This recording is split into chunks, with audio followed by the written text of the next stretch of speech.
Assalamualaikum warahmatullahi wabarakatuh. Perkenalkan, saya Horidah dengan NIM 006. Pada kesempatan kali ini, saya ingin mempresentasikan hasil penelitian saya yang berjudul Rancangan Kartu Menuju Sehat untuk Tinggi Badan Balita dengan Pendekatan Regresi Semi Parametrik berdasarkan estimator lokal linier dalam penentuan status gizi stunting balita di Kota Banjarmasin. Pada kesempatan kali ini, saya ingin mempresentasikan bab 2 saya terkait tinjauan pustaka. Yang pertama yaitu terkait balita. Balita adalah anak dengan usia 0 sampai 5 tahun. Pada masa ini, manusia mengalami perkembangan dan pertumbuhan yang sangat cepat, sehingga disebut dengan masa Golden Age atau usia emas. Pada masa balita, kondisi ini diperlukan untuk memacu tumbuh kembang manusia. Salah satu instrumen untuk memantau pertumbuhan balita adalah status gizi. Status gizi adalah keadaan tubuh sebagai akibat konsumsi makanan dan penggunaan zat gizi, di mana pada hal ini dibutuhkan oleh tubuh sebagai sumber energi, pertumbuhan, dan pemeliharaan jaringan tubuh, serta pengatur proses tubuh. Maksud saya pengatur proses tubuh. Selanjutnya yaitu indeks antropometri. Antropometri berasal dari kata antropos dan metros. Antropos artinya tubuh dan metros artinya ukuran, sehingga antropometri adalah ukuran dari tubuh. Antropometri biasanya digunakan untuk melihat ketidakseimbangan asupan protein dan energi. Antropometri sebagai indikator status gizi yang dapat dilakukan dengan mengukur beberapa parameter. Parameter adalah ukuran tunggal dari tubuh manusia. Dasar penilaian dari status gizi adalah parameter antropometri. Antropometri adalah kombinasi dari beberapa parameter. Maksud saya indeks antropometri yang digunakan di Indonesia ada 4. Yang pertama, berat badan menurut umur, tinggi badan menurut umur, berat badan menurut tinggi badan, dan indeks massa tubuh menurut umur. Selanjutnya yaitu kartu menuju sehat. Kartu menuju sehat adalah kartu yang memuat kurva pertumbuhan normal anak berdasarkan indeks antropometri berat badan menurut umur. Gangguan pertumbuhan atau resiko kelebihan gizi dapat diketahui lebih dini menggunakan KMS. Penggunaan KMS di Indonesia telah mengalami 3 kali perubahan. Yang pertama, menggunakan rujukan Harvard pada 1974, kemudian menggunakan rujukan WHO NCHS pada tahun 1990, setelah itu menggunakan KMS berdasarkan standar antropometri WHO tahun 2005, yaitu digunakan sejak tahun 2008.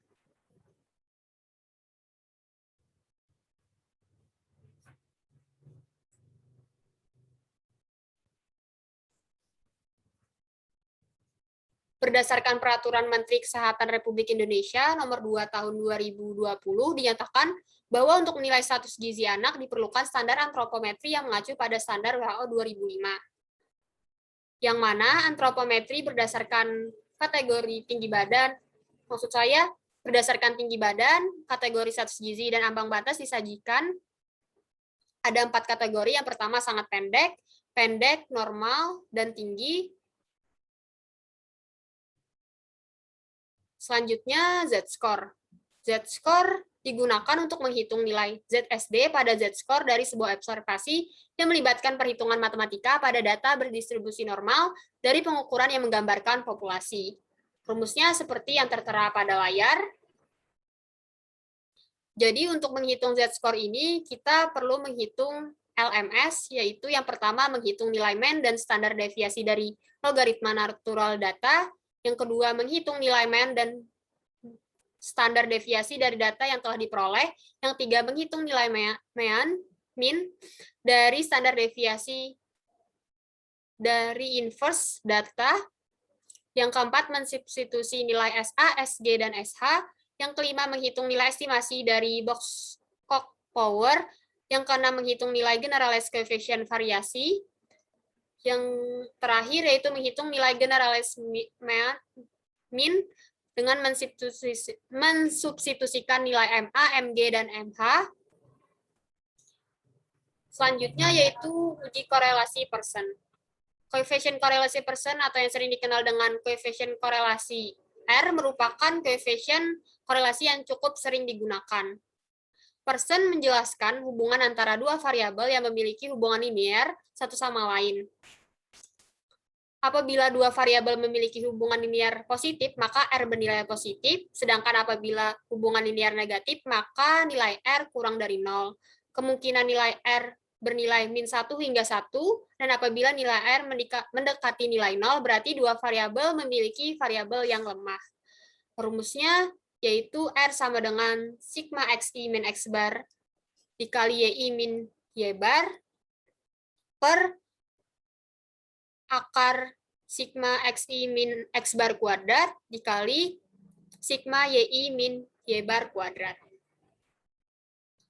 Selanjutnya yaitu kriteria goodness of fit. Pada penelitian ini, saya menggunakan dua kriteria. Yang pertama, mean square error atau MSE, yang diperoleh dari rata-rata harapan kuadrat, perbedaan estimator di sekitar nilai parameter sebenarnya. Nilai MSE dapat dihitung melalui rumus sebagai berikut, seperti yang tertera pada layar. Yang kedua yaitu koefisien determinasi. Koefisien determinasi menyatakan ukuran ketepatan kurva regresi yang bertujuan untuk mengetahui variasi variabel respon Y yang dapat diterangkan oleh variabel prediktor X secara bersama-sama. Koefisien determinasi dapat dihitung dengan rumus seperti yang tertera pada layar. Selanjutnya yaitu regresi non-parametrik. Regresi adalah suatu metode dalam statistika yang dapat digunakan untuk menjelaskan pola hubungan fungsional antara variabel respon dan variabel prediktor. Sedangkan regresi non-parametrik digunakan apabila pola hubungan atau kurva antar variabel tidak diketahui. Misalkan diperoleh dari pengamatan berupa data berpasangan X1, Y1, X2, Y2, X3, Y3, sampai Xn, Yn, maka model yang terbentuk adalah sama dengan YI sama dengan MXI ditambah epsilon I. Dengan I berjalan 1 sampai N. Selanjutnya yaitu regresi semiparametrik. Regresi semiparametrik adalah kombinasi antara regresi parametrik dan regresi non-parametrik. Misalkan saja diberi data berpasangan FI, XI, YI yang diasumsikan pola hubungan tersebut diasumsikan mengikuti model regresi semiparametrik sebagai berikut, yaitu YI sama dengan FI transpose dikali beta ditambah MXI ditambah epsilon I, di mana I berjalan dari 1 sampai N. Selanjutnya yaitu estimator lokal linear. Estimator lokal linear ini merupakan kasus khusus dari polinomial lokal dengan derajat 1. Estimator lokal linear adalah estimator dalam fungsi non-parametrik yang digunakan karena memberikan fleksibilitas terhadap karakteristik suatu fungsi dan mampu menangani fungsi yang bersifat mulus atau smooth. Estimator lokal linear ini memiliki keunggulan yaitu dapat mengestimasi fungsi di setiap titik sehingga model yang didapatkan lebih mendekati pola data sesungguhnya. Bentuk estimator lokal linear untuk penduga MT adalah ditulis sebagai berikut seperti yang tertera pada layar. Selanjutnya, pemilihan bandwidth optimal. Bandwidth atau yang sering dikenal dengan H merupakan pengontrol keseimbangan antara kemulusan fungsi terhadap data. Apabila H sangat kecil, maka estimasi fungsi yang diperoleh akan sangat kasar dan menuju ke data. Sedangkan apabila H sangat besar, maka estimasi fungsi diperoleh akan mulus dan menuju rata-rata dari variabel respon. Pada pemilihan bandwidth optimal kali ini, saya menggunakan cross validation. Rumusnya seperti yang tertera pada layar. Selanjutnya, open source atau OSSR. Software R adalah salah satu software bersifat open source software OSS untuk pengolahan data dan analisis statistik berbasis bahasa program dan merupakan perangkat lunak yang menggunakan graphic user interface atau GUI. Software R dapat digunakan pada berbagai bidang seperti analisis keuangan, penelitian statistika, manajemen, akademis, matematika, grafik, dan analisis. Demikian presentasi dari saya. Mohon maaf apabila ada salah-salah kata. Wassalamualaikum warahmatullahi wabarakatuh.